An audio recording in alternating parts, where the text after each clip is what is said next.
అయినటువంటి ప్రమదగణములన్నీ ఆయన చుట్టూ తిరుగుతుంటాయి. భూతగణములు తామస ప్రమద భూతనాథుండు, అస్థి భూషణుండు, ధూతిలిప్తుండు, ఒంటికి శవభస్మ రాసుకుని ఉంటాడు.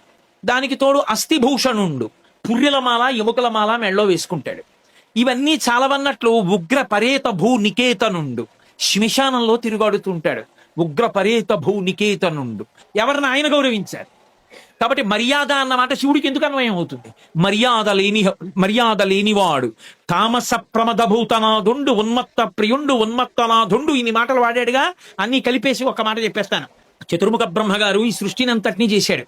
చేసినప్పుడు ఏమైందంటే ఉగ్రమైనటువంటి భూతములు, పిశాచములు ఇవన్నీ కూడా లేచాయి. ఇవన్నీ ఎక్కడ ఉంటాయంటే శ్మశానంలో ఉంటాయి.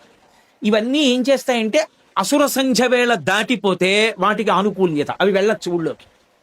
అందుకే విషక్రిములన్నీ సూర్యాస్తమయం తర్వాత లేవాలి అని ఈశ్వర నిర్ణయం.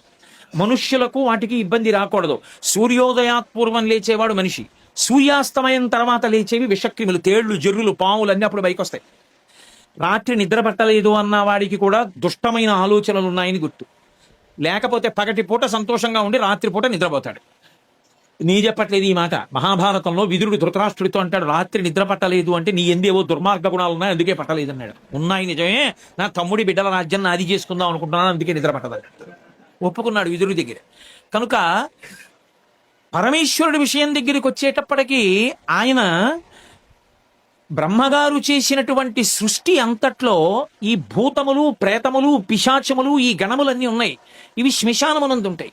ఇప్పుడు ఈ గణములన్నీ ఊళ్ళోకి వచ్చి పడిపోతున్నాయి. వచ్చి పడిపోయి లోకాలని పాడు చేస్తున్నాయి.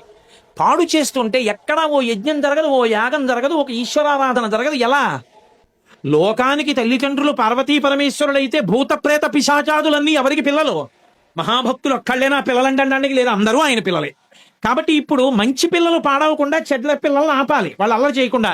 అందుకని శ్మశానంలోంచి వాళ్ళు వచ్చి ఓళ్ళల్లో పడిపోకుండా చూడాలి. పడిపోకుండా చూడాలంటే బ్రహ్మగారు శివుడి దగ్గరికి వెళ్ళారు. ఈ లోకం అంతా నీ బిడ్డలు, వాళ్ళు అల్లరి చేస్తున్నారు, ఊళ్ళోకి వచ్చి భక్తితో ఉందామన్న వాళ్ళని ఉండనివ్వట్లేదు, నువ్వేం చేస్తావు ఇప్పుడు ఉపకారం చేయడానికి అని అడిగారు. అంటే పరమశివుడు అన్నాడు, నేను వెళ్ళి శ్మశానంలో కూర్చుంటాను రాత్రిళ్ళు. ఎందుకు నువ్వు కూర్చోడం అంటే, పరమశివుడు కూడా శ్మశానానికి వెళ్ళి అక్కడ నృత్యం చేస్తాడు. అక్కడ నృత్యం చేస్తే ఈ భూతప్రేత పిశాచాలకన్నిటికీ సంతోషం. అక్కడ కూర్చుని శివతాండవం చూస్తూ కూర్చుంటే తెల్లవారే సమయానికి ఆయన ఆపుతాడు. సూర్యోదయం అయిందిరా, మనం ఊళ్ళో వెళ్ళడానికి లేదురా, రాత్రంతా నృత్యం చేస్తూ ఉండిపోయామని మళ్ళీ కూర్చుంటాయి. అప్పుడు ఎవరు ఉద్ధరింపబడ్డారు? మనం. అందువల్ల మనం పూజలు పునస్కారాలు చేసుకోగలిగాం. ఈ ప్రశ్న ఎవరు అడిగారో తెలుసా? అనుశాసనిక పర్వంలో పార్వతీదేవి అడిగింది మహాభారతంలో పరమశివుణ్ణి, ఏమయ్యా